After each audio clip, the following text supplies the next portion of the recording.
aí, pessoal? Tudo jóia? Estou aqui para cumprir com o nosso combinado e gravar aquela aulinha sobre resolução 21538, aquela aula extra que não deu para a gente trabalhar no curso presencial. Então estou aqui para complementar com vocês nosso tema sobre 21538. Pessoal, resolução 21538 é aquela resolução importante do TSE que regulamenta, dentre outros assuntos, o que, gente? O alistamento eleitoral, a revisão do eleitorado, todos os procedimentos, não só o alistamento eleitoral, mas também a transferência, a revisão, a segunda via. E eu procurei trazer aqui algumas questões para a gente trabalhar com o que mais cai sobre 21538. E o que mais cai sobre 21538 é alistamento eleitoral. Lembrando que o alistamento eleitoral está previsto no Código Eleitoral, não é isso? Acontece que o Código Eleitoral, como todos vocês sabem, estão carecas de saber, é uma lei muito antiga, já foi muito alterada, inclusive pela Constituição de 88, e o normativo mais seguro para a gente estudar alistamento eleitoral é a resolução 21538 do TSE, ok? Então vamos aí trabalhar algumas questões, a maior parte delas, como eu já falei, são sobre alistamento eleitoral, mas a gente vai trazer ainda algumas outras coisas sobre o título eleitoral, procedimento de revisão do eleitorado, e eu acho que com isso a gente consegue fechar todas as questões, todos os assuntos, melhor dizendo, que já caíram em provas sobre a 21538, ok? Vamos lá então dar uma olhadinha em uma questãozinha aí que eu trouxe para vocês, questão do TRE de Minas para analista judiciário, área administrativa da FCC. Vamos lá. O alistamento eleitoral é obrigatório para brasileiros. Pessoal, para quem que o alistamento eleitoral é obrigatório? Moleza, primeiro vamos entender, vamos aproveitar para a gente trabalhar aqui um conceito do que é alistamento eleitoral. Alistamento eleitoral é aquele procedimento muito simples pelo qual o cidadão se dirige até a Justiça Eleitoral e aí ele requer que a Justiça Eleitoral o aliste enquanto eleitor. O alistamento eleitoral é a condição para que o eleitor possa votar, não é isso? Aliás, para que um cidadão possa sair da condição de mero cidadão para um status de eleitor, não é isso? Então, o alistamento eleitoral é esse procedimento pelo qual a Justiça Eleitoral, mediante um requerimento do eleitor, o registra na Justiça Eleitoral e aí, com esse registro, ele passa a adquirir a capacidade eleitoral ativa. O que é isso mesmo, professor? Capacidade eleitoral ativa? Moleza, gente. É a possibilidade de votar, não é isso? Apenas, somente, por meio do alistamento eleitoral é que um cidadão pode adquirir esse status de ter capacidade eleitoral ativa. Lembrando que a capacidade eleitoral ativa é um dos desdobramentos do direito de sufrágio. Estão lembrados? A gente trabalhou o conceito de sufrágio nas nossas aulas e lá nós estudamos que o sufrágio se divide em capacidade eleitoral ativa, direito de votar, e capacidade eleitoral passiva, direito de receber votos. É claro que para o exercício da capacidade eleitoral passiva, o direito de receber votos, o eleitor precisa também estar registrado, estar alistado perante a Justiça Eleitoral, não é isso? Mas não basta apenas o alistamento, ele tem que preencher todas as condições de elegibilidade, as condições de registrabilidade perante a Justiça Eleitoral e também não incidir sobre ele nenhuma condição, nenhuma causa de inelegibilidade. Não é isso? Nós estudamos as causas de inelegibilidade também quando vimos lá a Lei 64/90. Não é isso? Mas por hora, basta que nós saibamos que o alistamento eleitoral é esse procedimento por meio do qual o cidadão passa da condição de mero cidadão para eleitor, podendo exercer a sua capacidade eleitoral ativa, capacidade de votar. A obrigatoriedade do alistamento eleitoral está prevista na Constituição, gente. Lá no artigo 14, parágrafo 1º. A Constituição determina quem são as pessoas que estão obrigadas a se alistar como eleitores e também exercer o direito de voto. Vamos dar uma olhadinha aí no artigo 14. Olha só, o alistamento eleitoral e o voto são obrigatórios. Quem é que está obrigado a votar, gente? Os maiores de 18 anos, ok? Então, pela Constituição, estão obrigados tanto a se alistarem como eleitor e também exercerem o voto os maiores de 18 anos, ok? O único detalhe aqui, aproveito para falar para vocês, é aquele comentário que eu já fiz em aula, que para alguns autores, na realidade, o que seria obrigatório não é o voto em si, mas o mero comparecimento do eleitor lá no dia da eleição. Por quê? Porque o eleitor tem a faculdade de votar em branco, ou então de votar em nulo, não é isso? Ele pode escolher votar em branco ou votar nulo. Nessas situações, o que seria obrigatório para parte da doutrina não é o voto em si, mas o comparecimento nas eleições. De qualquer forma, para o teu concurso, basta que você guarde que tanto o alistamento eleitoral quanto o voto são obrigatórios para quem? Para os maiores de 18 anos. E para quem que é facultado o alistamento eleitoral e o voto? Moleza, gente, para os analfabetos, para os maiores de 70 anos e para os maiores de 16 e menores de 18 anos. Para essas pessoas, tanto o alistamento eleitoral quanto o voto são o quê? São facultativos. É uma faculdade que caberá ao eleitor que preencha essas condições, queira requerer ou não o seu registro perante a Justiça Eleitoral, o seu alistamento eleitoral, e também, ainda que ele se aliste enquanto eleitor, o exercício do voto, ainda que ele esteja alistado perante a Justiça Eleitoral, também lhe é facultativo, ok? Tanto o alistamento eleitoral quanto o voto são facultativos, então, para quais eleitores, para quais cidadãos? Para os analfabetos, para os maiores de 70 anos e para os maiores de 16 e menores de 18 anos. Maravilha, isso é previsão do artigo 14 lá da Constituição. E o Código Eleitoral? O Código Eleitoral traz mais algum detalhe? Sim, pessoal, o Código Eleitoral também traz situações de exceção à obrigatoriedade do alistamento eleitoral. Isso está previsto lá no artigo 6º do Código Eleitoral. O artigo 6º do Código Eleitoral prevê que o voto é obrigatório e também o alistamento é obrigatório para os brasileiros de qualquer sexo, salvo, primeiro, os inválidos, os maiores de 70 anos e os que se encontrem fora do país. Repara comigo o seguinte, o Código Eleitoral ele foi um pouco mais além do que diz a Constituição. Ele previu que os inválidos e os que se encontrem fora do país estão desobrigados de se alistar enquanto eleitor e também de exercer o voto, ok? Portanto, há uma faculdade aí. Parte da doutrina entende que o artigo 6º estaria revogado pelo artigo 14 da Constituição, certo?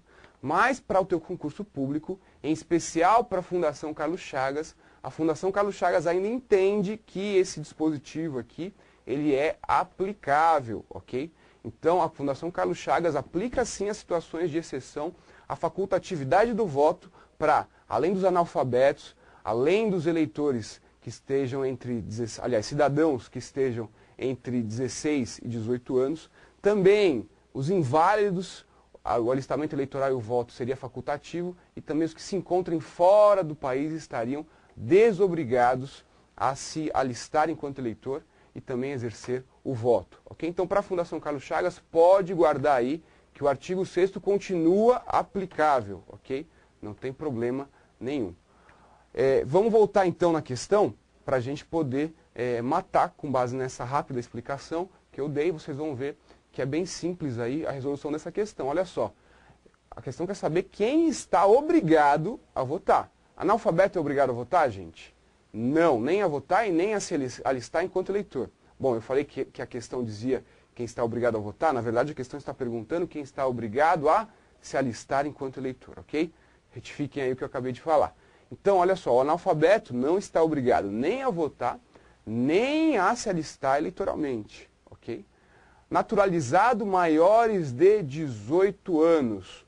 Opa, os naturalizados, pessoal, a resolução 21538 vai falar para a gente vai ver isso mais à frente, mais aprofundado numa outra questãozinha que eu trouxe, vai falar para a gente que o cidadão brasileiro, né, o estrangeiro, que se naturaliza e se torna um brasileiro, ele tem até 1 ano após a aquisição da naturalidade para se alistar enquanto eleitor, ok? Então, o eleitor estrangeiro, via de regra, ele é o quê? Ele é inalistável, certo? Agora, se o estrangeiro passar para a condição de nacional, e como é que ele faz isso? Quando ele requer a sua naturalização, e uma vez sendo deferida a sua naturalização, esse estrangeiro, ele passa sim a se obrigar. É obrigatório para ele o alistamento eleitoral. E o período de alistamento, o prazo que ele tem para se alistar enquanto eleitor, é de 1 ano após a sua naturalização. E é claro, esse cidadão que se naturalizou brasileiro, ele tem que ser maior de 18 anos, ok? Para incidir a obrigatoriedade. Se ele se naturalizar e for menor de 18 anos, aí entra na regra da facultatividade se ele for maior de 16, tiver entre 16 e 18 anos, ok? Mas a regra é que o naturalizado tem até 1 ano após o deferimento da sua naturalização para se registrar enquanto eleitor.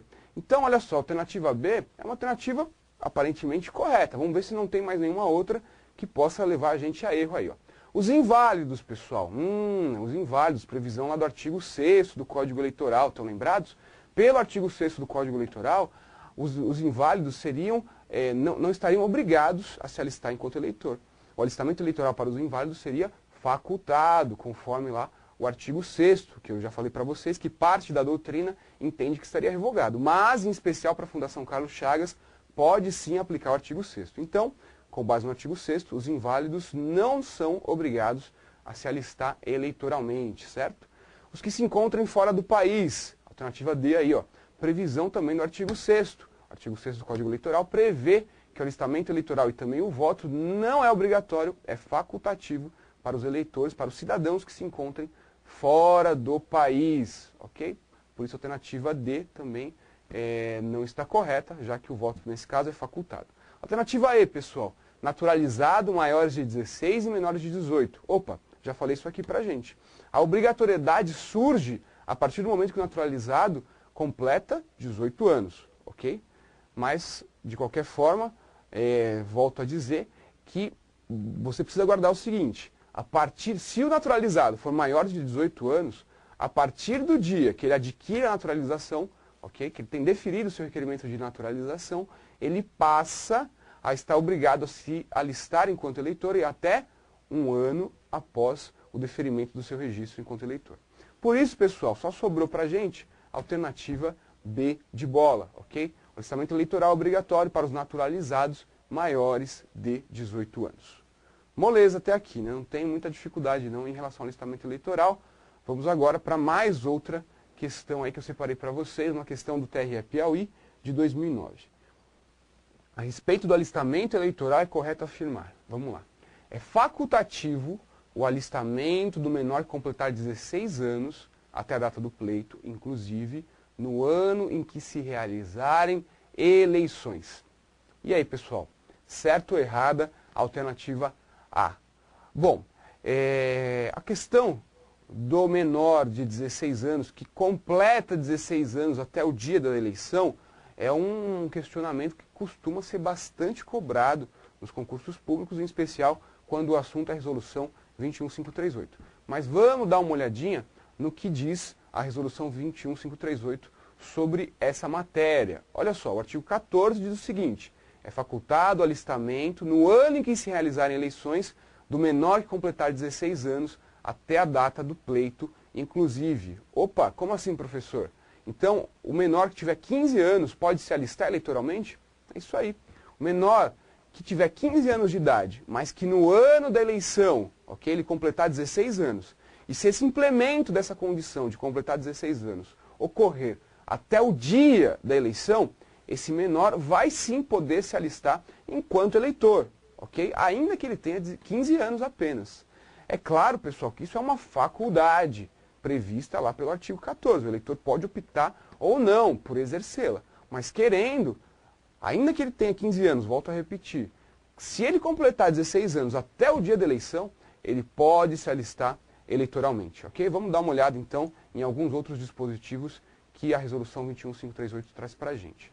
Há um detalhe importante, pessoal, que é em relação ao prazo que esse eleitor tem para poder requerer o seu alistamento eleitoral, ok? O menor de 16 anos, então, ele tem um prazo limite para que ele possa requerer o seu alistamento eleitoral. Que prazo é esse, pessoal? É o prazo previsto lá no parágrafo 1º do artigo 14, olha só. O alistamento de que trata o caput, o que é que diz o caput, gente? Que o menor de 16 anos, se ele completar 16 anos até o dia do pleito, ele pode requerer o seu alistamento eleitoral. Então, esse menor ele pode solicitar o seu alistamento eleitoral até o encerramento do prazo fixado para o requerimento de inscrição ou transferência. E aí, pessoal, que prazo é esse? Moleza, gente, tenho que, para falar desse prazo, eu preciso ir com vocês até o artigo 91 da Lei 9.504. O artigo 91 da Lei 9.504 é o artigo que vai tratar sobre o encerramento do cadastro eleitoral, ok? E existe um prazo em que o cadastro eleitoral ele se encerra. Por quê? É necessário que a Justiça Eleitoral tenha minimamente o cadastro dos eleitores organizado com um prazo razoável para que ela possa se organizar para as eleições, ok? Então é necessário que o Cadastro Nacional dos Eleitores haja um prazo limite para que os eleitores possam se inscrever enquanto tal. E esse prazo limite, pessoal, está previsto lá no artigo 91 da Lei 9.504. O artigo 91 prevê que nenhum eleitor, nenhuma inscrição eleitoral ou então transferência vai poder ser recebida na Justiça Eleitoral nos 150 dias anteriores às eleições, ok? Então, olha só, como é que eu conto esse prazo? Eu conto de trás para frente, ou seja, eu conto a partir do dia da eleição até 150 dias antes da eleição, nenhum requerimento de alistamento eleitoral ou de transferência vai poder ser requerido perante a Justiça Eleitoral. Por quê? Porque o Cadastro Nacional de Eleitores vai estar fechado nesse período, ok? Então, o encerramento do cadastro eleitoral se dá exatamente a 150 dias antes das eleições. Portanto, pessoal, o eleitor que completar 16 anos até o dia das eleições, ele pode se alistar enquanto eleitor, ok? Previsão lá do artigo 14 da 21.538. Agora, ele tem um prazo limite para que ele possa requerer o seu alistamento eleitoral perante a Justiça Eleitoral. E que prazo é esse, gente? Até 151 dias antes das eleições, ok? Por quê? Porque 150 dias antes, o Cadastro Nacional dos Eleitores fecha, ok? Então, ainda que ele tenha 15 anos, ele pode requerer seu alistamento eleitoral desde que, o quê? Desde que ele complete 16 anos até a data do pleito, não é isso? E, ok, agora, qual é o prazo limite que ele tem para requerer esse registro? Ainda que tenha 15 anos, até 151 dias antes das eleições, ok? Previsão lá do parágrafo 1º do artigo 14. E aí, como é que fica o título eleitoral emitido para o eleitor com 15 anos, que ainda não implementou os 16 anos? Moleza, previsão do artigo 14, parágrafo 2º. Esse título eleitoral, gente, ele só vai ter validade, ele só vai produzir efeitos a partir do momento em que houver o implemento da idade de 16 anos. Enquanto ele não implementar a idade de 16 anos, ele vai ter o título eleitoral? Até vai, se ele requerer o alistamento eleitoral, até 151 dias antes das eleições, e desde que o quê? Desde que ele complete 16 anos até a data do pleito, certo? E aí, o título emitido para esse eleitor que ainda não completou 16 anos, como é que fica? Tranquilo, ele não tem validade, ok? Ou seja, ele tem a validade suspensa até que o eleitor implemente a idade de 16 anos. Só surtirá efeitos a partir do momento que o eleitor implementar 16 anos, ok? Então, com isso, a gente conseguiu aí entender minimamente o alistamento do eleitor que completa 16 anos na data do pleito. Ele pode sim requerer seu alistamento eleitoral perante a Justiça Eleitoral. E aí, pessoal, a alternativa A está correta, não é isso? A alternativa A está certinha, ó. É facultativo o alistamento do menor completar 16 anos. Quando é facultativo? Até a data do pleito. Ele completando 16 anos até a data do pleito, ele vai sim ter a faculdade, ok? Não é obrigação, é faculdade de se alistar enquanto eleitor, desde que ele o faça até quando, pessoal? Até 151 dias antes das eleições, ok? Alternativa B, por que está errada? O brasileiro nato deve alistar-se até 6 meses após a data em que completar 18 anos. A 21.538, gente, prevê que o eleitor que completar 18 anos, ele tem até o dia que completar 19 anos para se alistar enquanto eleitor e aí não pagar multa por isso, ok? Então a alternativa B está incorreta por conta desse detalhe. Alternativa D de dado, vamos lá. O certificado de quitação do serviço militar é documento obrigatório para o alistamento de maiores de 16 e menores de 18 do sexo masculino? Não, gente. Opa, deu uma enroscada aqui na cadeira. Errado. Errado. O certificado de quitação do serviço militar é obrigatório somente para os maiores de 18 anos, ok? E a alternativa E, caberá recurso interposto por qualquer delegado de partido no prazo de 15 dias contados da publicação da listagem do despacho que indeferiu o requerimento de inscrição. E aí, Esse aqui é um tema importante, que eu acho que vale a pena a gente trabalhar um pouquinho mais com vocês. Existe a previsão, pessoal, o artigo 17, parágrafo 1º da 21538, prevê a possibilidade de recurso, ok? Interposto da decisão que houver decidido o requerimento de alistamento eleitoral. Vocês sabem, gente, que o requerimento de inscrição eleitoral, ele é feito utilizando-se um formulário denominado RAI, não é isso? Requerimento de alistamento eleitoral. E esse requerimento ele é submetido ao crivo do juiz eleitoral, que vai poder deferir ou não o alistamento eleitoral.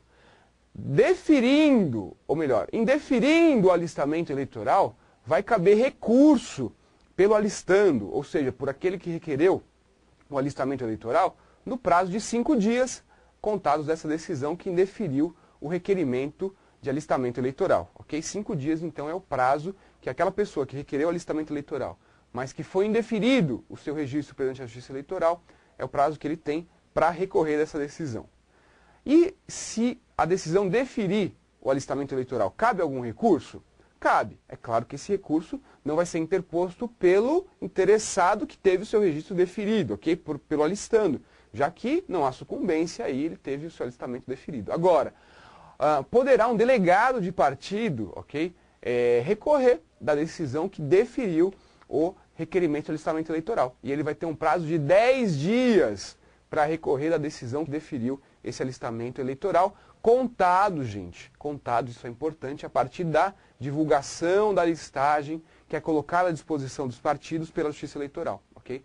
A 21538 prevê que os cartórios eleitorais, a Justiça Eleitoral precisa divulgar no primeiro dia de cada mês e também no 15º dia de cada mês, ou então no primeiro dia útil seguinte, se esses dias caírem em dia em que não haja expediente na Justiça Eleitoral, necessariamente a Justiça Eleitoral, nesse período, nessas duas datas, ou seja, 2 vezes por mês, precisa divulgar uma lista contendo os eleitores, as inscrições que foram deferidas perante a Justiça Eleitoral, ok? Isso é rotineira. Lá no cartório eleitoral, quando eu trabalhei lá, a gente fazia isso 2 vezes por mês, e aí fica lá à disposição de qualquer pessoa, em especial dos delegados de partido. O delegado do partido pode ir lá e verificar todas as inscrições que foram deferidas.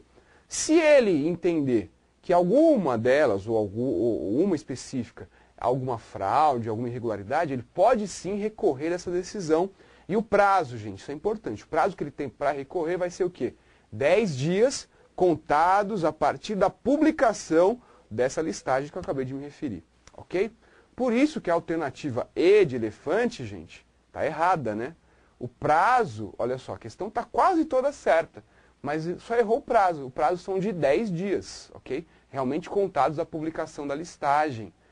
Agora, do despacho que indeferir o requerimento de inscrição, não, na verdade é da decisão que deferir o requerimento de inscrição, ok?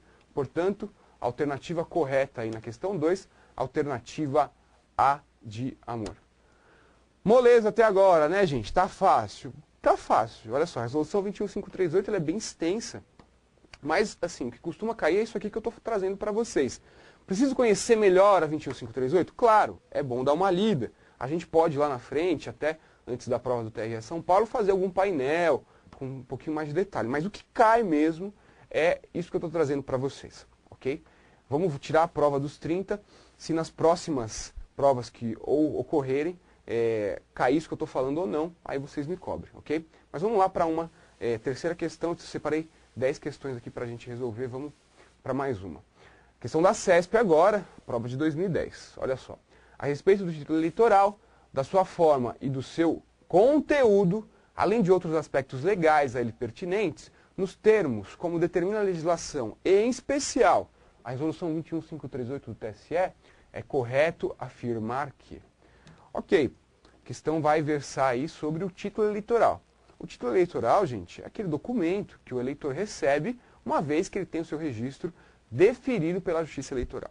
E o importante é lembrar que nós estamos em tempos de alistamento eleitoral eletrônico, né? Nós estamos em tempos de urna eletrônica. Então, hoje, o título eleitoral ele é emitido de forma muito tranquila, muito rápida. Na mesma hora em que o eleitor se dirige ao cartório eleitoral, via de regra, na prática, ele já sai com o seu título eleitoral, ok? O código, a 21538, até vai falar que ele vai receber às vezes com um lapso temporal um pouquinho maior, ele precisa preencher lá um PET, né, que é um protocolo de entrega do título eleitoral e tal. Mas isso, na prática, acontece muito rápido, né? O eleitor, em menos de 5 minutos, ele chega no cartório eleitoral, apresenta os documentos, tendo de posse de todos os documentos, é muito rápido o procedimento de alistamento e ele tem rapidinho o seu título eleitoral ali impresso, emitido para ele. E como é emitido esse título eleitoral? Quais são os campos? Bom, primeira coisa, o título eleitoral ele é obrigatoriamente emitido por computador, ok? Não existe mais título eleitoral manual, é claro, né, gente? Tá? Século XXI, alta tecnologia, eleições eletrônicas no nosso país, hoje o título eleitoral é todo ele emitido de forma eletrônica, por computador. E quais são os campos que tem que constar desse título eleitoral? Moleza, gente, o número de inscrição eleitoral, ok? Que a gente vai ver daqui a pouco como ele é formado, esse número de inscrição, basicamente são 12 dígitos que formam o número de inscrição eleitoral, a gente já vai ver daqui a pouco como é que ele é constituído. Além disso, data de emissão, assinatura do juiz, a assinatura do eleitor, ou então impressão digital do seu polegar, quando ocorrer o quê, gente? Quando o eleitor for analfabeto. Opa! Mas o eleitor analfabeto, ele não está desobrigado a se alistar enquanto eleitor? Opa! Ele está desobrigado, mas ele tem a faculdade de se alistar enquanto eleitor. E nessa situação, uma vez que ele requeira o seu alistamento eleitoral, não sabendo ele assinar, sendo eleitor analfabeto, basta que ele vá lá com a sua digital, e aí vai constar a digital dele no título de eleitor, ok? Outros campos obrigatórios, Felipe? Só isso, pessoal, ok? Basicamente, é isso que o Código Eleitoral, aliás, que a 21538 traz para a gente em relação aos campos que compõem o título eleitoral. E com um detalhe, sempre, gente, sempre que houver uma segunda via, vocês sabem que são vários os procedimentos, né? Primeiro, procedimento de alistamento eleitoral, depois transferência, depois revisão e depois segunda via. Então são esses 4, basicamente, os procedimentos que a Resolução 21538 prevê em relação aos procedimentos que são feitos no cartório eleitoral e aos procedimentos que são realizados no Cadastro Nacional de Eleitores. Então, uma vez que o eleitor perca o seu título eleitoral, é bem simples. Basta que ele se dirija até o cartório eleitoral e requeira uma segunda via.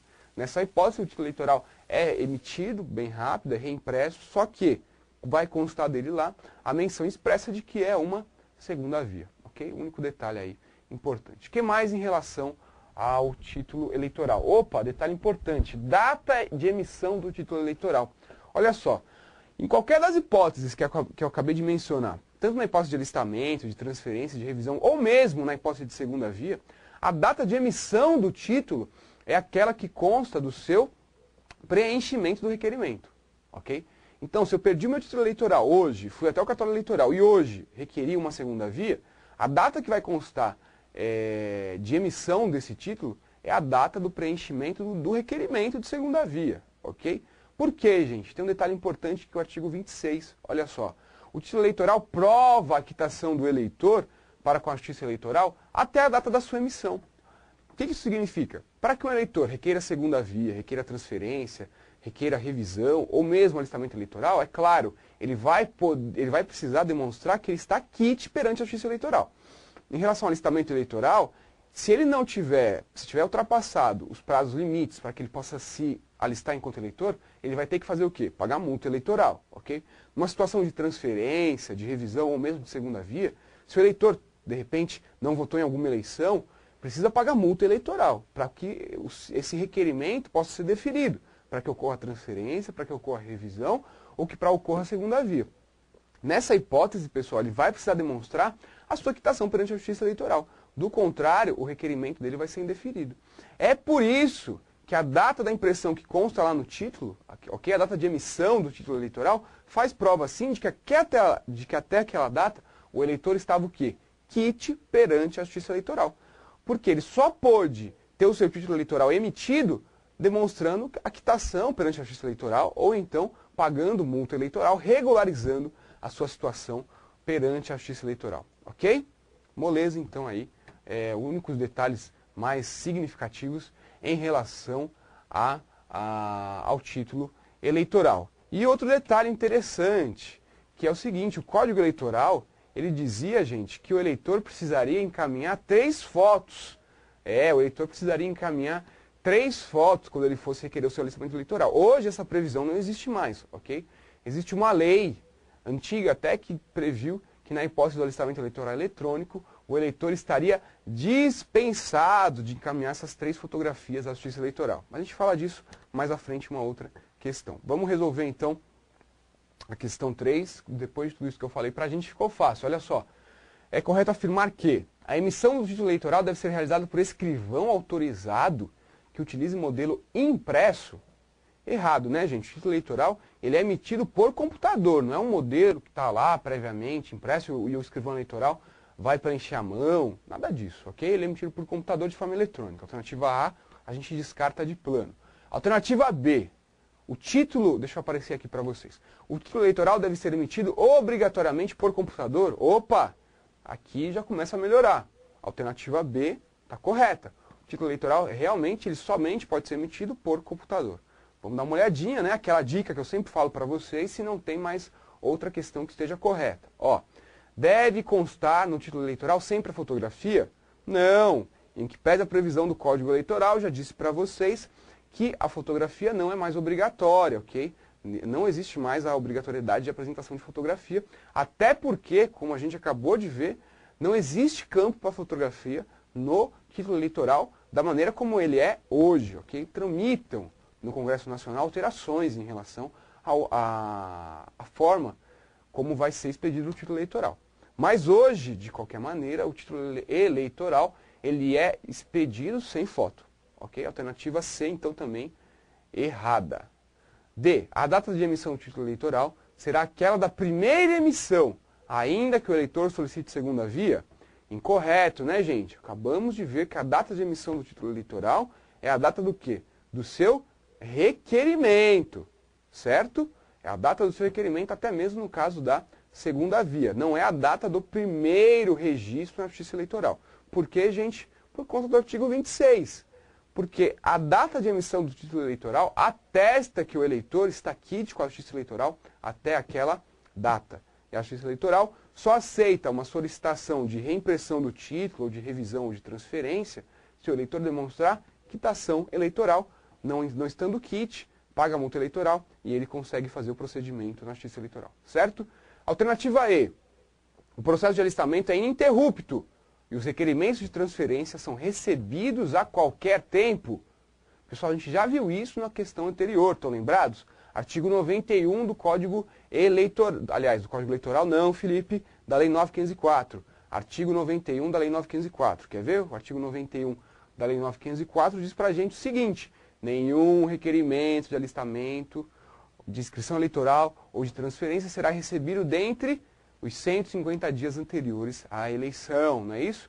Período de encerramento do Cadastro Nacional de Eleitores, ok? Portanto, pessoal, o procedimento de alistamento eleitoral, ele não é ininterrupto, nem o de transferência, já que antes, né, 150 dias antes do período eleitoral, é suspenso o cadastro eleitoral, nenhum requerimento de alistamento e nenhum requerimento de transferência é processado perante a Justiça Eleitoral.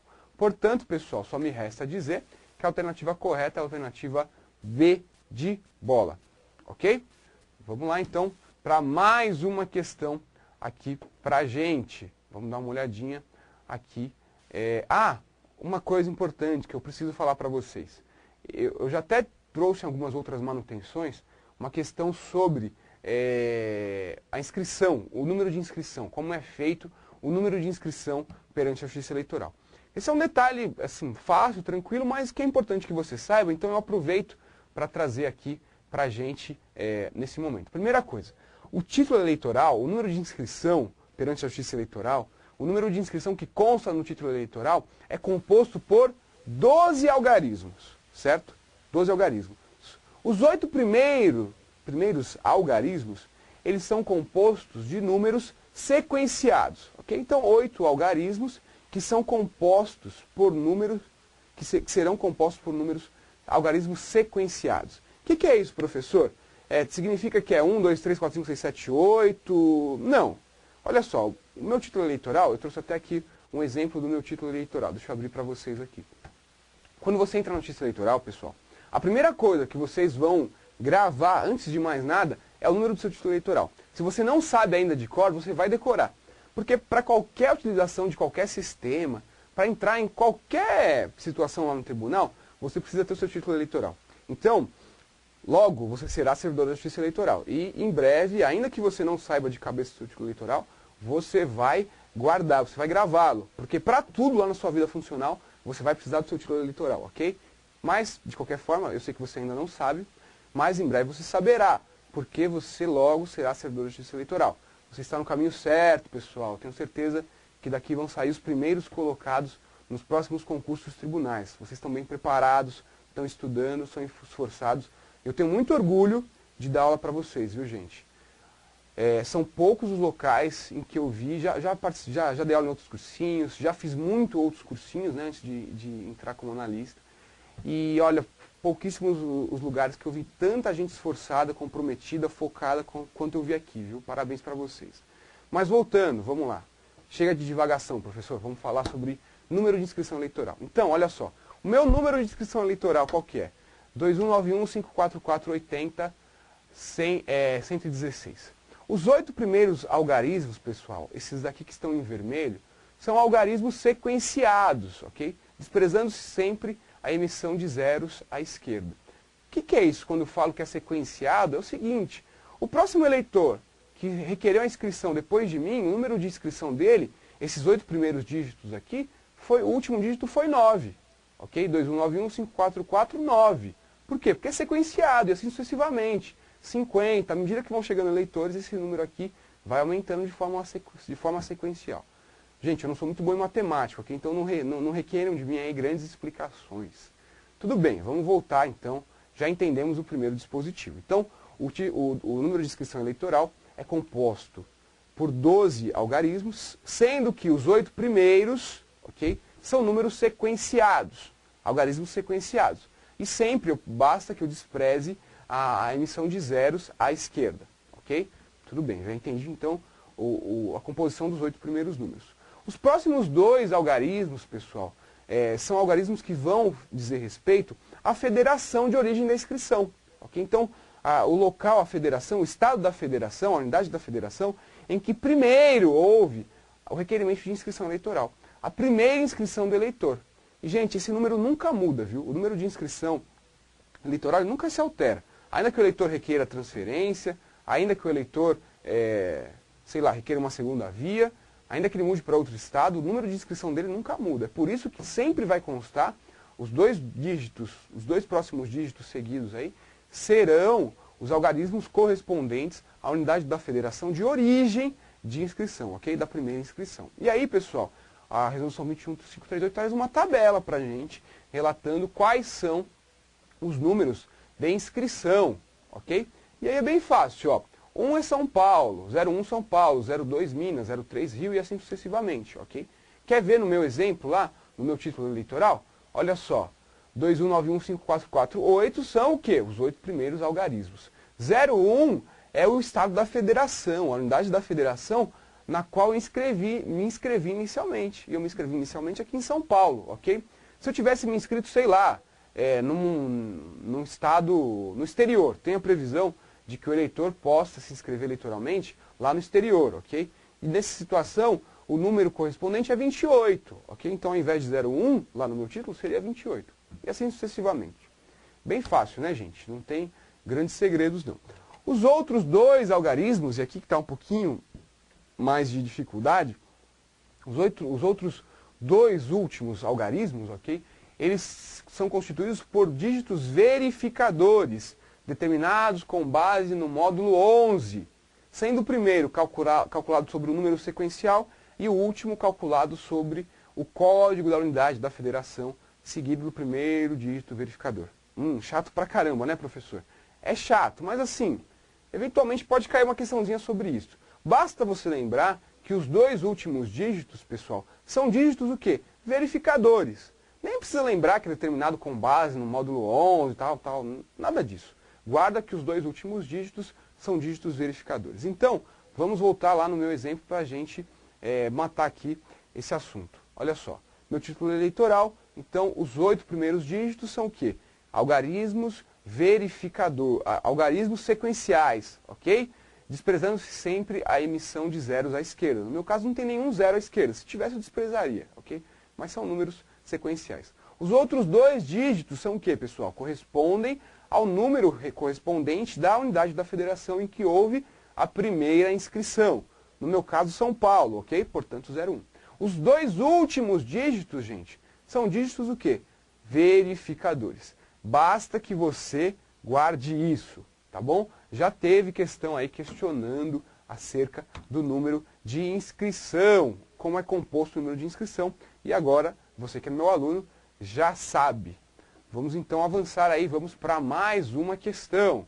Vamos lá, gente. Acerca do alistamento eleitoral e das demais matérias inerentes à resolução 21538, julgue o item. Vamos lá. Mesmo que o alistamento eleitoral se dê por processamento eletrônico, o alistando será obrigado a apresentar em cartório ou local previamente designado o requerimento de alistamento acompanhado de 3 fotografias. E aí, certo ou errado? Eu já até falei disso aqui em uma outra questão que a gente acabou de estudar, mas olha só a previsão do Código Eleitoral. O artigo 44 do Código Eleitoral previa expressamente a obrigatoriedade de apresentação de 3 retratos no momento em que o eleitor fosse requerer o seu alistamento eleitoral. Acontece que, como a gente está careca de saber, o Código Eleitoral... Opa, estou me jogando aqui para o lado, para o outro, deixa eu ir lá para cima. O Código Eleitoral, gente, como vocês estão carecas de saber, ele é um instrumento normativo muito antigo, né, de 65, como eu sempre falo, e aí ele foi alterado. E tem uma lei de 85, a 7.444, que prevê que sempre que o alistamento eleitoral se der de forma eletrônica, dispensa-se a apresentação de fotografia. Okay? Então hoje a previsão do artigo 44 não é mais aplicável. Lembrando, né, é só lembrar também que o que compõe o título eleitoral, né, nome do eleitor, os campos que compõem o título eleitoral. E nenhum desses campos, gente, consta a menção à fotografia, ok? Artigo 23 a 21538. Nenhum dos campos consta lá o campo inerente à fotografia, ok? Por isso que a alternativa nossa, que a gente está estudando aqui, está incorreta. Hoje não se aplica mais o artigo 44 do Código Eleitoral, não há mais a previsão de necessidade de fotografia, ok? Vamos então para mais outra questão aí, também, prova do TRE da Bahia, da CESP. Vamos ver. Acerca do alistamento eleitoral e de demais matérias inerentes à resolução 21538, vamos lá, julgar o item que eles apresentam para a gente.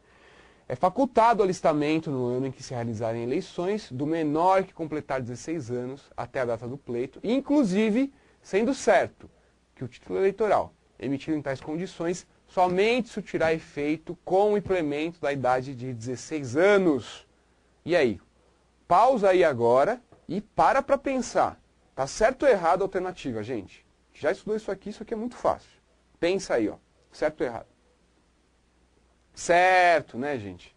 Moleza. Não é isso? A gente acabou de ver a previsão lá da 21538. Deixa eu trazer aqui os slides para você. Lá o artigo 14, de que é facultado a inscrição eleitoral do menor de 16 anos que complete 16 anos até o quê? Até a data do pleito, ok? Desde que ele requeira o seu alistamento eleitoral até o prazo final para o encerramento do Cadastro Nacional de Eleitores, ok? Então até 151 dias antes das eleições. E com um detalhe, esse título eleitoral dele só vai valer quando, gente? Após o implemento da idade de 16 anos, ok? Por isso, gente, que a alternativa está correta, né? Moleza, questãozinha fácil aí para você que conhece a resolução 21538. Vamos embora aí, mais uma questão de número 6, olha só. Acerca do alistamento eleitoral, também mais uma assertiva ao TRE da Bahia para a gente julgar se está certo ou errado. Não se aplicará a pena de multa ao brasileiro nato, não alfabeto e não alistado, que requerer a sua inscrição eleitoral até o 101º dia anterior à inscrição subsequente à data em que completar 19 anos de idade. Opa, toma um fôlego aí e diz para mim, alternativa certa ou errada. Vamos dar uma olhadinha no que diz a 21538 sobre a matéria. Olha só, duas coisas interessantes e importantes que você saiba. Primeiro, em relação ao prazo para o alistamento eleitoral obrigatório. A gente viu que pelo artigo 14 da Constituição, o brasileiro maior de 18 anos está obrigado a se alistar enquanto eleitor, ok? Como é que fica a situação do naturalizado, professor? Moleza. O eleitor estrangeiro, via de regra, ele é o quê, gente? Ele é inalistável. No entanto, o estrangeiro que se naturalize brasileiro, ok? Ele então passa a ter a obrigação de se alistar enquanto eleitor. Ele passa de uma situação de inalistabilidade para uma situação de obrigatoriedade no alistamento eleitoral, ok? E qual é o prazo que esse eleitor que se naturaliza tem para requerer o seu alistamento eleitoral? 1 ano, gente. 1 ano a partir da aquisição da nacionalidade brasileira, sob pena de multa, certo? Então, primeira previsão em relação ao brasileiro naturalizado. Segunda previsão, gente, é bem fácil. Brasileiro nato. A gente já viu que o brasileiro nato é obrigado a se alistar enquanto eleitor se ele for maior de 18 anos, certo? E qual é o prazo que ele tem para requerer o seu alistamento eleitoral perante a Justiça Eleitoral? Moleza, gente. Até o dia em que ele completar 19 anos, ok? O eleitor com 18 anos, ele tem até a data em completar 19 anos para se alistar eleitoralmente e aí não incidirá em multa, ok? Essa é a primeira regra, ó. Poderá alistar-se até os 19 anos de idade.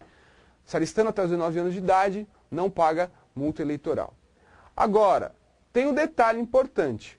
O eleitor que completar 19 anos de idade, ok? Ainda que ele não requeira o seu alistamento eleitoral, ele vai não necessariamente incorrer em multa eleitoral, em uma situação específica. Qual que é essa situação, gente? Quando, pessoal, após ter completado 19 anos, requerer o seu alistamento eleitoral, a Justiça Eleitoral, até 151 dias antes das eleições, ok? Eleitor que completar 19 anos, em tese, se ele não requerer o seu título eleitoral, ele vai incorrer em quê? Em multa eleitoral, não é isso? Porque o eleitor tem até, uma vez que ele implemente 18 anos de idade, surge a obrigatoriedade de se alistar enquanto eleitor, e aí necessariamente ele vai ter que requerer o seu registro, o seu alistamento eleitoral, até completar 19 anos. Agora, completando 19 anos de idade, ainda assim é possível que ele não incorra em multa eleitoral. Quando, gente? Quando ele requerer o seu alistamento eleitoral até 151 dias antes das eleições. Quer ver um exemplo? Olha só. Um camarada aqui, ele completou 19 anos no dia 2/2 de 2012, certo? Então, ano que vem lá ele completará 19 anos. Mas, até essa data aqui, ele não requereu o seu alistamento eleitoral. Então, depois do dia 2, em tese, ele se sujeitaria à multa eleitoral.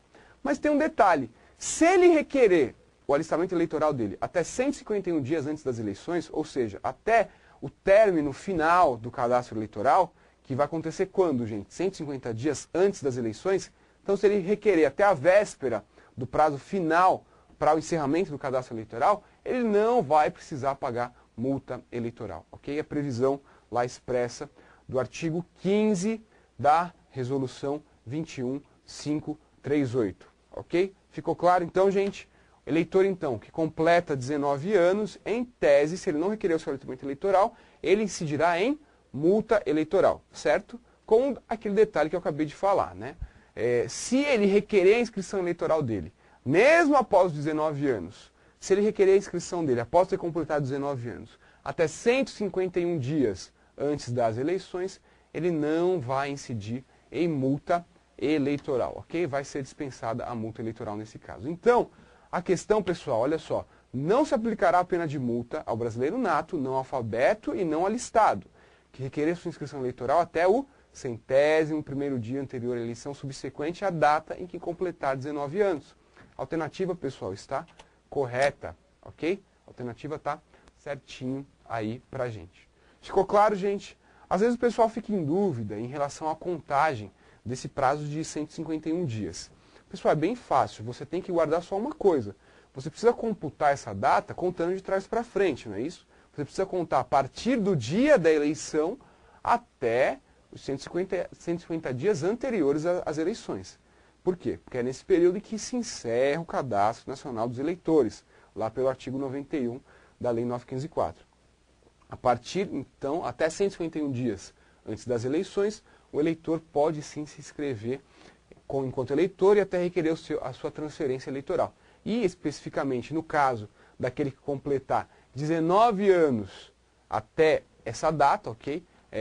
Aliás, requerer o seu alistamento eleitoral, mesmo que já tenha completado 19 anos, se ele requerer o seu alistamento eleitoral até 151 dias antes das eleições, ele não vai pagar multa eleitoral. Maravilha? Ufa, matamos aí mais uma questão. Vamos para a próxima, questão de número 7.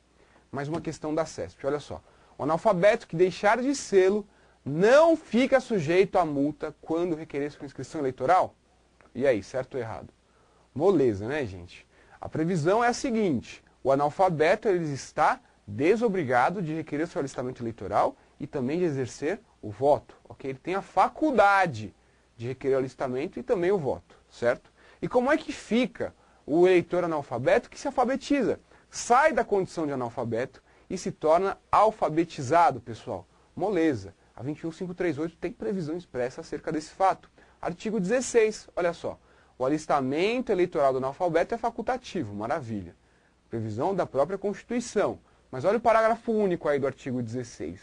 O analfabeto que deixar de sê-lo deverá requerer o seu alistamento eleitoral, não ficando sujeito à imposição de multa eleitoral. Ok? Então, bem simples. Analfabeto, em regra, está desobrigado. Se alfabetizou, basta requerer o seu alistamento eleitoral perante a Justiça Eleitoral e aí vai ser dispensado de multa. Não existe, pessoal, inclusive a previsão de um prazo a partir do qual ele tem que requerer o alistamento eleitoral após ter sido alfabetizado. Não. Basta que ele requeira a qualquer momento e aí não vai se sujeitar à imposição de multa eleitoral, ok? Portanto, gente, a alternativa apresentada aí pra gente, a alternativa certa, 7, moleza, né? O analfabeto que deixar de sê-lo não fica sujeito à multa quando requer a sua inscrição eleitoral. A alternativa está, portanto, correta. Maravilha. Vamos agora para mais uma questão. Essa questão, pessoal, ela não é tão simples quanto parece, porque traz aí um detalhe importante em relação à inscrição eleitoral do português. Vamos dar uma olhadinha aí no que diz a questão de número 8. Vamos lá. João completou 18 anos de idade. Maravilha. Juan é brasileiro naturalizado. Olha só, então João completou 18 anos de idade. Implementando 18 anos de idade, surge o que, pessoal? A obrigatoriedade de se alistar enquanto eleitor. Juan é brasileiro naturalizado. O Juan, enquanto brasileiro naturalizado, também tem que se inscrever enquanto eleitor, não é isso? Qual é o prazo, gente, que ele tem para fazer isso? Me respondam. Qual o prazo para aquele que se naturaliza brasileiro se alistar enquanto eleitor? 1 ano. 1 ano após a inscrição, aliás, após o deferimento da sua naturalização, após a aquisição da nacionalidade brasileira, ok? Então, o alistamento para o Juan também é obrigatório. Pedro tem 15 anos de idade e completará 16 anos na data do pleito. E aí?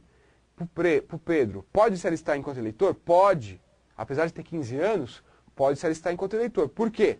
Porque ele vai completar 16 anos quando, gente? Na data das eleições, ok? Desde que ele requeira o seu registro enquanto eleitor, desde que ele requeira o seu alistamento eleitoral até 151 dias antes das eleições, até o prazo final para a requisição do alistamento eleitoral, previsto lá no artigo 91, ok? Da Lei 9.504. Mas, um detalhe, esse alistamento eleitoral é obrigatório?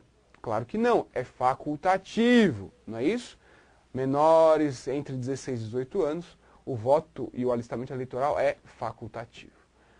Paulo era analfabeto, mas deixou de sê-lo. Opa, e aí, como é que fica o Paulo? Bom, Paulo era analfabeto, deixou de sê-lo, surge sim a obrigatoriedade de se alistar enquanto eleitor, ok? O que não existe é a previsão de multa eleitoral, ele vai poder requerer seu alistamento eleitoral a qualquer momento, mas saindo da condição de analfabeto, surge sim a implementação de a obrigatoriedade de se alistar enquanto eleitor, é claro, já que a facultatividade é apenas para aquele cidadão que for analfabeto, ok? Então, Paulo está obrigado a se alistar enquanto eleitor. E a questão do Manuel, aqui, ó. Manuel é um português e está trabalhando numa empresa no Brasil. Como é que fica? Manuel é obrigado ou não a se alistar enquanto eleitor? Aliás, o Manuel pode se alistar enquanto eleitor? Vamos ver, então, a questão da obrigatoriedade, da possibilidade do Manuel se alistar enquanto eleitor. Olha só, primeira coisa, a Constituição prevê que 2 tipos de pessoas são consideradas inalistáveis, não é isso? Quais pessoas são essas, gente? Artigo 14, parágrafo 2º da Constituição. O estrangeiro e o conscrito não podem se alistar enquanto eleitores, não é isso? Estrangeiro, então, em regra, não pode se alistar como eleitor perante a Justiça Eleitoral. Não pode exercer a capacidade eleitoral passiva e, é claro, nem a capacidade eleitoral ativa, ok? Por quê? Tem que ter a condição de brasileiro para poder requerer o seu alistamento eleitoral. Da mesma forma, o conscrito, enquanto estiver prestando o serviço militar obrigatório, não vai poder requerer também o seu alistamento eleitoral. Não é isso, gente? É isso. Moleza. Agora, e como é que fica a questão do português? E aí? Boa pergunta, né? Português é estrangeiro? Português é estrangeiro. Claro que é estrangeiro. Mas aí, não tem alguma previsão específica em relação ao português que pode ajudar a gente? Tem sim, gente. Olha só. Os portugueses, em que pesem ser estrangeiros, a Constituição assegura que os portugueses com residência permanente no país gozam de uma condição diferente. Por quê?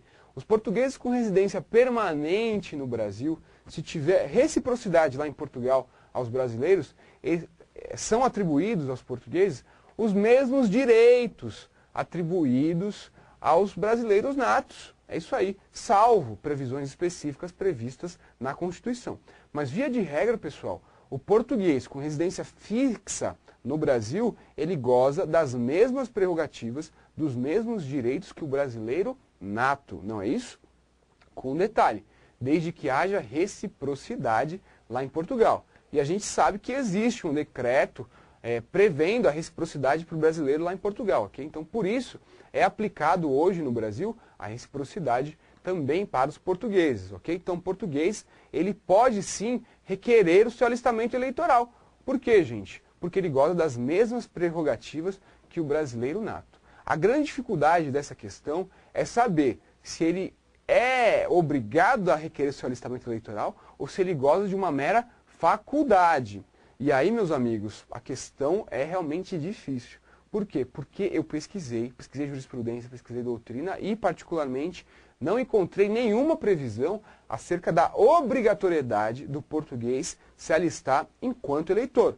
O que há é a faculdade, ok? O que há é a possibilidade dele requerer esse direito ou não, certo? Até porque ele ainda é um estrangeiro, mas é um estrangeiro numa condição sui generis, numa condição especial, porque a Constituição previu a possibilidade de que o português possa exercer todos os direitos relativos ao brasileiro. Vamos dar uma olhadinha, então, nas questões para a gente tentar achar alguma luz. Primeira coisa, olha só, a questão quer saber, dentre todos esses camaradas que ela apresentou, quais que têm a faculdade de se alistar enquanto eleitor. Primeira coisa, de todos aqui, qual é o que a gente não tem dúvida nenhuma que não é obrigado a se alistar enquanto eleitor? É o Pedro, não é isso? Pedro é aquela pessoa que tem 15 anos de idade e que vai completar 16 anos até a data das eleições. Nessa situação, ele é facultado se inscrever enquanto eleitor ou não, não é isso? Então, moleza. Vamos começar a ver aqui quais são as alternativas que trazem o Pedro. Só duas alternativas trazem o Pedro aqui pra gente, ó. Alternativa C e alternativa E. Ou seja, todas as demais, gente, a gente faz o quê? Descarta. Porque de todos os outros, a gente já viu que estão obrigados a se alistar enquanto eleitor. O único aqui que teria faculdade, via de regra, seria o Pedro. A nossa dúvida está em relação ao Manuel, ok? Então a gente já descartou alternativa A, alternativa B, alternativa D. Ficamos agora com a alternativa C e com a alternativa E de elefante. Vamos ver a alternativa C, gente. O Juan, vamos achar o Juan aqui, ó. O Juan é brasileiro naturalizado. O brasileiro naturalizado, ele está obrigado a se alistar enquanto eleitor ou lhe é facultado se alistar enquanto eleitor? Nada disso, né, gente? O brasileiro naturalizado é obrigado a se alistar eleitoralmente. Ele tem que se alistar eleitoralmente até um ano após a aquisição da nacionalidade brasileira, ok? Então, portanto, a gente vai eliminar de cara a alternativa C, gente. E aí vai sobrar somente a alternativa E de elefante, ok? Alternativa E, aí só o Pedro, então, é facultado o alistamento eleitoral. E como é que fica, professor, a situação do Manuel? Você acabou de dizer que pela doutrina, em tese, o Manuel seria facultado o alistamento eleitoral. Pela doutrina e pela jurisprudência, até onde eu pesquisei, até onde meus conhecimentos foram, o alistamento eleitoral do português seria, em tese, facultativo. Por quê? Ele pode exercer ou não as garantias que lhe são atribuídas, os direitos que lhe são atribuídos em relação à nacionalidade brasileira, já que ele goza das mesmas prerrogativas do brasileiro nato. Não é isso? Salvo, é claro, as previsões específicas trazidas pela Constituição. Portanto, pessoal, para a Fundação Carlos Chagas, eu me arriscaria a dizer que ela entende que o português está obrigado a se alistar eleitoralmente, ok? Até porque não trouxe nenhuma questão aqui para a gente que pudesse conciliar o Pedro e também o Manuel, ok? É assim que a gente faz. Quando a gente tem dúvida, uma dúvida muito grande em relação a uma questão, a gente elimina, ok? A gente vai na que está mais correta, naquela que a gente tem, não há dúvida nenhuma, e aí a gente elimina todas as outras até que a gente consiga chegar aí a uma situação, ainda que a gente não saiba com precisão, uma situação específica, como é essa em relação ao português e em relação àquilo que a Carlos Chagas apresentou para a gente, ok? Vamos lá então, seguindo, pessoal, para mais outras duas questões aí sobre resolução 21538. Essa questão de número 9, na verdade, ela nem é tanto uma questão sobre a 21538, porque exclusão e cancelamento de inscrição eleitoral, quem trata, gente, é o Código Eleitoral. A resolução 21538, ela fala sim algumas coisas sobre cancelamento, sobre exclusão, mas ainda vale a previsão lá do artigo 71 e seguintes do Código Eleitoral em relação a cancelamento e exclusão de eleitores. Mas que invariavelmente acaba gerando alguns reflexos na 21538, e é por isso que eu trouxe essa questão de número 9 aqui para a gente.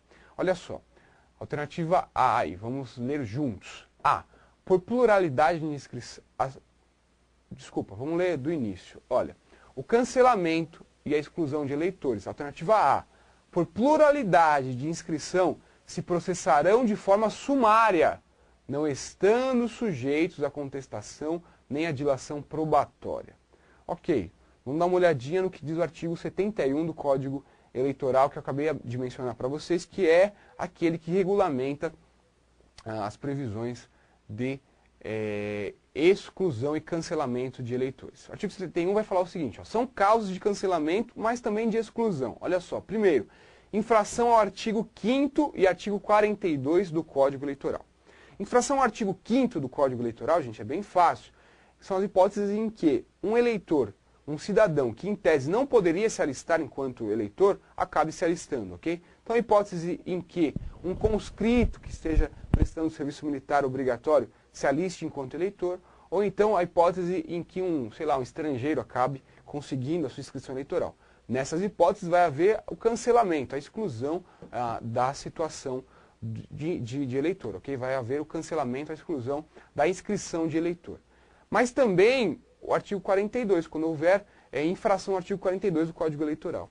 E o artigo 42 do Código Eleitoral é aquele que disciplina o domicílio eleitoral, ok? Então sempre que houver uma fraude em relação ao domicílio eleitoral, vai haver a possibilidade de cancelamento ou exclusão da inscrição eleitoral que foi conferida ao eleitor mediante fraude ao alistamento eleitoral por meio de fraude no domicílio eleitoral. Lembrando, né, gente, o conceito de domicílio eleitoral previsto pelo Código Eleitoral é muito mais amplo que aquele previsto pelo Código Civil, não é isso? Então, por domicílio eleitoral, entende-se qualquer domicílio do eleitor, ok? Qualquer localidade em que ele tenha domicílio, em que ele tenha residência e mais, em que ele tenha basicamente um vínculo. Tendo um vínculo mínimo com a localidade, ainda que esse vínculo seja meramente político, pode ser sim considerado como domicílio eleitoral de um cidadão, ele pode requerer a sua transferência, o seu alistamento eleitoral naquele domicílio, ainda que ele não resida nesse domicílio, ok? O conceito de domicílio eleitoral ele é muito mais amplo do que o conceito de domicílio civil. Maravilha. 2. Causas de exclusão e cancelamento. Suspensão ou perda dos direitos políticos, ok? Previsto lá pela Constituição. Havendo suspensão ou perda dos direitos políticos, ocorre também o cancelamento ou a exclusão da situação da inscrição do eleitor. Pluralidade de inscrições. Aqui é que a resolução 21538 trata bastante, né? Ocorre batimentos, no momento que o eleitor requer o seu alistamento eleitoral. E aí, verificando no Cadastro Nacional de Eleitores a existência de mais de uma inscrição eleitoral, é feito todo um procedimento, ok? E aí o eleitor é intimado para que ele possa se manifestar. E aí, ao final, ocorre uma decisão, e essa inscrição eleitoral, se for realmente verificada que ela foi emitida em duplicidade, se existe mais de uma inscrição eleitoral para um mesmo eleitor, essa inscrição que foi requerida por último vai ser cancelada, ok? 4. Falecimento do eleitor, também é causa de cancelamento de inscrição eleitoral. E deixar de votar em 3 eleições consecutivas, hein? 3 eleições consecutivas é causa de cancelamento de inscrição eleitoral. A ocorrência de qualquer das hipóteses enumeradas acima é sujeita à exclusão do eleitor, que poderá, gente, isso é importante, hein? Esse procedimento pode ser instaurado de ofício pela Justiça Eleitoral ou então pode ser requerido por qualquer partido ou qualquer eleitor, ok? Qualquer delegado de partido ou qualquer eleitor vai poder requerer o cancelamento ou a exclusão de um eleitor quando houver qualquer dessas situações aqui listadas. Maravilha. O que mais, gente? Qual é o processamento? Como é que se dá o processamento da exclusão? O processamento é bem simples. Se dá na forma do artigo 77 do Código Eleitoral.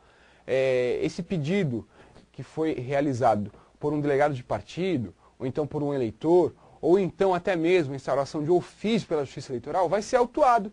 E aí vai haver a publicação de um edital com prazo de 10 dias para a ciência do interessado, ok? Depois, transcorrido esses 10 dias, o interessado vai poder apresentar defesa num prazo de 5 dias, ok? E aí vai poder haver a possibilidade, inclusive, de ocorrência de dilação probatória, num prazo aí de 5 a 10 dias, ok? Vão poder ser apresentadas provas, vão poder ser ouvidas testemunhas, ok? Num prazo de 5 a 10 dias, é claro, desde que haja o requerimento, e aí ocorre a decisão pelo juiz eleitoral no prazo de 5 dias, ok? Lembrando sempre que quem processa sempre a exclusão ou cancelamento é o juiz eleitoral da zona de inscrição, não é isso? Por quê? Quem tem, pessoal, a competência, a atribuição de conceder alistamento eleitoral, transferência e de expedir títulos eleitorais, é o Tribunal Regional Eleitoral? É o TSE? Não, né, gente? É o juiz eleitoral, ok? Portanto, então, esse é o procedimento aí que é bem simplesinho, que é conduzido, é claro, pelo juiz eleitoral. Durante o processo de exclusão, ok? Durante essa tramitação aqui toda, o eleitor ele vai poder votar validamente, ok? Ainda que haja um processo para exclusão ou cancelamento, o eleitor, se não houver decisão em definitivo, se não tiver havido essa decisão aqui, ele vai poder votar validamente. E aí, é claro, da decisão do juiz eleitoral, vai caber recurso no prazo de 3 dias, ok? Tanto se essa decisão houver cancelado ou excluído a inscrição eleitoral, ou então, se essa decisão eventualmente entender que a formulação dessa exclusão não houve o caso de irregularidade e a inscrição eleitoral não vai precisar ser excluída. Nas duas hipóteses, cabe sim recurso no prazo de 3 dias, certo? Ok. Eu já tinha falado alguma coisinha sobre duplicidade e pluralidade de inscrição, ok? Está aqui prevista no artigo 35 e no artigo 36 da 21538, ok? Existe sim a obrigatoriedade de que o interessado se manifeste no caso de cancelamento ou exclusão por pluralidade ou duplicidade de inscrições, ok? Aqui o procedimento é bem simples também, eu não vou me demorar muito nesse assunto e a gente volta agora para resolver a questão de número 9, depois dessa breve explanação aí sobre exclusão e cancelamento de eleitores. Lembrando o seguinte, o Código Eleitoral ele não define de forma clara qual a diferença entre exclusão e cancelamento, ok? Então no teu concurso público não há muita cobrança em relação a essa distinção. Claro que na prática há sim diferenciação. Por exemplo, um eleitor que deixe de votar por 3 eleições consecutivas, ele não vai ter a sua exclusão, não vai ter a sua inscrição excluída, mas sim cancelada, ok? Até mesmo no caso do falecimento de eleitor. O eleitor que falece, ele tem o seu título eleitoral, a sua inscrição eleitoral cancelada perante a Justiça Eleitoral. Mas em relação ao Código Eleitoral, o artigo 71 e seguintes, e ao que cai na prova efetivamente, não precisa saber muito bem a diferenciação entre exclusão e cancelamento, até porque o Código Eleitoral nem fez essa distinção. Maravilha? Vamos então resolver aí a questão 9. O cancelamento e a exclusão de eleitores, A. Por pluralidade de inscrição, se processarão de forma sumária, não estando sujeito a contestação nem dilação probatória? Errado, né, gente? Realmente, a pluralidade de inscrições é um dos motivos que enseja o cancelamento ou a exclusão de inscrição eleitoral. Maravilha. Mas, de qualquer forma, tem que obedecer todo aquele rito do artigo 76 que nós acabamos de ver, ok? Tem que haver autuação, tem que haver publicação de edital, tem que haver apresentação de contestação e há inclusive a possibilidade de dilação probatória. Por isso que a alternativa A está incorreta. Alternativa B, dependerão de requerimento de delegados de partido não podendo ser promovidos ex officio. Errado, né, gente? A Justiça Eleitoral tem sim a possibilidade de instaurar de ofício o procedimento para exclusão ou cancelamento de títulos eleitorais, ok? De inscrição eleitoral. Alternativa B, portanto, alternativa incorreta. C, dependerão de decisão do juiz eleitoral, da qual caberá recurso para o TRE no prazo de 3 dias. Maravilha, gente. A alternativa C está correta. É isso aí. Cabe sim, de qualquer que seja a decisão do juiz eleitoral sobre cancelamento ou exclusão de eleitores, vai ser cabível sim o recurso, né? Na hipótese de recurso nominado, dirigido ao TSE, no prazo de 3 dias. Ok? D está errada por quê? Terão efeito retroativo à data da instauração do processo, impedindo o eleitor de votar validamente durante a respectiva tramitação? Errado, né? A gente viu previsão expressa de que ainda durante a tramitação do procedimento de exclusão ou cancelamento, o eleitor pode o quê, gente? Pode continuar votando, ok? Até que haja decisão final. E a alternativa E está errada por quê? Não poderão ter como causa a suspensão, mas apenas a perda dos direitos políticos? Errado, né, gente? Tanto a suspensão quanto a perda dos direitos políticos, nas duas hipóteses, sujeita sim o eleitor a ter a sua inscrição cancelada ou excluída, conforme o caso, ok? Alternativa correta, então, na questão 9, alternativa B de bola. Maravilha, a gente viu, então, até aqui uma quantidade bastante grande de questões e assuntos envolvendo aí os principais temas sobre a 21538. E para finalizar agora, eu vou trazer uma questão sobre revisão do eleitorado. Esse sim um tema importante, né, previsto também, regulamentado pela 21538 e pode ser um tema de prova. Foi inclusive tema de prova aí bem recente do TRE Amapá, agora em 2011, né, em junho de 2011. E aí eu trouxe pra gente resolver essa questãozinha, que não apresenta maiores dificuldades não, viu, gente? Sabendo aí alguns detalhes que a gente vai falar agora sobre revisão do eleitorado, a gente mata a questão. Ó, de acordo com a resolução do TSE 21538, do que concerne a revisão do eleitorado, considere. Pessoal, primeira coisa, primeira hipótese de revisão do eleitorado. O que é isso, professor? Revisão do eleitorado. São situações em que ensejarão o quê? O chamamento dos eleitores para que seja feita a confirmação da sua inscrição perante a Justiça Eleitoral, ok? Então são situações específicas previstas na 21538 em que é disparado um procedimento de correição ou então de revisão do eleitorado. E aí os eleitores são chamados para que compareçam na Justiça Eleitoral para que confirmem a sua inscrição eleitoral. E aí caso o eleitor não compareça, ele vai ter de ofício a sua inscrição eleitoral excluída, cancelada perante a Justiça Eleitoral, ok? Eu falei excluída, mas está errado, será cancelada. Cancelada de ofício pela Justiça Eleitoral, ok? E quais são as situações, pessoal, ensejadoras de revisão do eleitorado? Primeira delas, gente, é a previsão do artigo 58 da Resolução 21538. Sempre que houver denúncia de fraude no alistamento eleitoral em um determinado município, ou então numa zona eleitoral específica, se o Tribunal Regional Eleitoral entender que de fato houve a fraude, houve uma situação ali que comprometeu a regularidade do alistamento eleitoral, e provada que essa fraude ela se deu em proporções significativas, comprometedoras, ok? O TRE vai poder sim ordenar o quê? A revisão do eleitorado. Então imagina que houve uma fraude muito grande lá, um monte de eleitores fantasmas se alistaram perante uma zona eleitoral, perante várias zonas eleitorais de um mesmo município. Se a Justiça Eleitoral reconhecer a fraude e entender que essa fraude atingiu proporções significativas, comprometedoras, ela vai poder instaurar de ofício o quê? O procedimento de revisão do eleitorado, bastando que seja feita a comunicação dessa decisão ao TSE, ok? E aqui embaixo, pessoal, aquilo que eu já havia... Opa, para um lado, para o outro? Não, para cima. Aquilo que eu já havia comentado com vocês. Uma vez instaurado o procedimento de revisão, se o eleitor não comparecer, automaticamente a inscrição é cancelada de ofício pela Justiça Eleitoral, ok? Então, primeira aí, possibilidade de que haja a revisão do eleitorado é quando houver denúncia de fraude no alistamento eleitoral e essa denúncia for acatada pela Justiça Eleitoral por decisão do TRE, e aí o TRE vai determinar que haja a revisão do eleitorado, fazendo a comunicação a quem, gente? Ao TSE, ok? Mas nessa situação de fraude, quem instaura, ok? Quem determina a realização da revisão é sim o TRE, ok? É o Tribunal Regional Eleitoral que faz a determinação dessa revisão. Maravilha, vamos lá. Vamos prosseguir aqui no nosso estudo da revisão do eleitorado. Mas não é só isso, existem situações específicas em que a Justiça Eleitoral de ofício pode instaurar a revisão do eleitorado. E aí um detalhe, gente.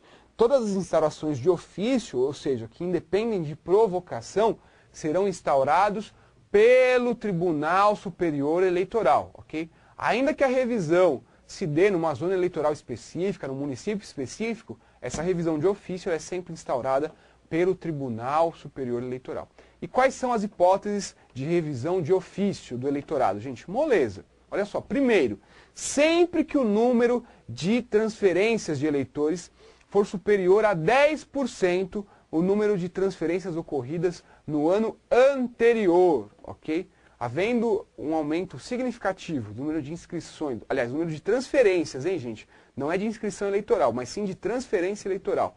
E esse número for superior a 10% aquele que tiver ocorrido nas no ano anterior, necessariamente vai ter que ser instaurada a revisão do eleitorado na localidade para apurar se não tem nenhum erro, se não há nenhuma fraude, ok? Então, primeira aí possibilidade de revisão, de instauração de revisão do eleitorado de ofício. Outra, pessoal, sempre que o número de eleitores de um determinado município for superior ao dobro de cidadãos, ok? Ao dobro da população entre 10 e 15 anos, somados à população maior de 70 anos no território daquele município, ok? Então, sempre que o número de eleitores for superior ao dobro da população entre 10 e 15 anos, somada à população com idade superior a 70 anos, sempre que o número de eleitores for maior que esse número, necessariamente tem que haver revisão do eleitorado naquela localidade,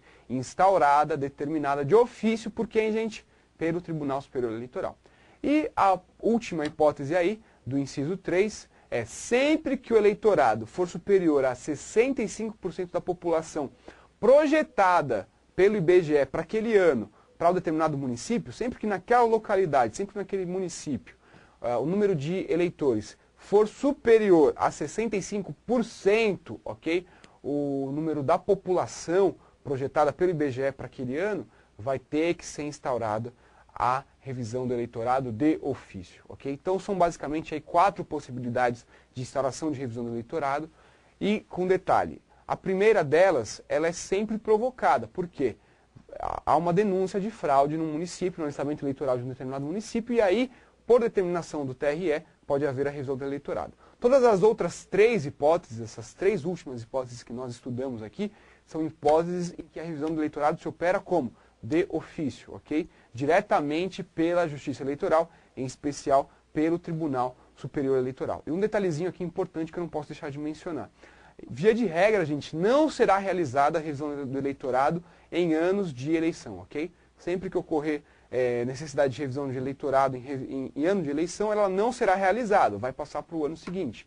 Salvo, é claro, situações excepcionais, ok? Específicas aí, em que o TSE entenda em que vai ser necessário a revisão do eleitorado, ok? E na apuração desses números todos que a gente viu ali no parágrafo 1º, sempre quem faz essa apuração é a Secretaria de Informática lá do TSE. Ela que verifica o quantitativo de eleitores, ela que verifica se o número de transferências ocorridos naquele ano foi superior a 10%, se o número da população, o número de eleitores é 65% maior que o número da população, ok? Se o número de eleitores é superior à soma do dobro da população entre 10 a 15 anos, somado com a população maior de 70 anos, ok? Quem verifica tudo isso aqui é a Secretaria de Informática, que até o mês de outubro de cada ano encaminha ao presidente do TSE uma comunicação, um estudo comparativo, dizendo se é o caso de ser adotado revisão do eleitorado em uma determinada localidade ou não, ok? E detalhe, hein, gente, a revisão do eleitorado em que pese ela ser ou determinada pelo Tribunal Regional Eleitoral em caso de fraude, ou então determinada de ofício pelo TSE, ela é sempre presidida, ó, isso aqui é importante, pelo juiz eleitoral da localidade, ok? Guarda isso, a revisão do eleitorado, ela é sempre presidida pelo juiz eleitoral da localidade. E aí, gente, vai caber a esse camarada aqui, a esse juiz eleitoral, dar início aos procedimentos revisionais no prazo máximo de 30 dias contados da aprovação da revisão pelo tribunal competente, ok? Então, lembra disso, revisão do eleitorado em que pese, via de regra, ela ser ou instalada de ofício pelo TSE, ou então ser determinada pelo TRE, nos casos de fraude, ela é sempre presidida pelo juiz eleitoral. E esse juiz eleitoral vai ter sempre o prazo de, no máximo, 30 dias para instaurar o procedimento de revisão a partir da comunicação, da aprovação da revisão pelo tribunal competente. Em relação à revisão do eleitorado, gente, é só isso. Não tem, ainda tem alguns outros detalhes que a 21538 traz, mas o que cai, pessoal, basicamente é isso. Quer ver? Vamos resolver essa última questão aí para a gente finalizar. Olha só.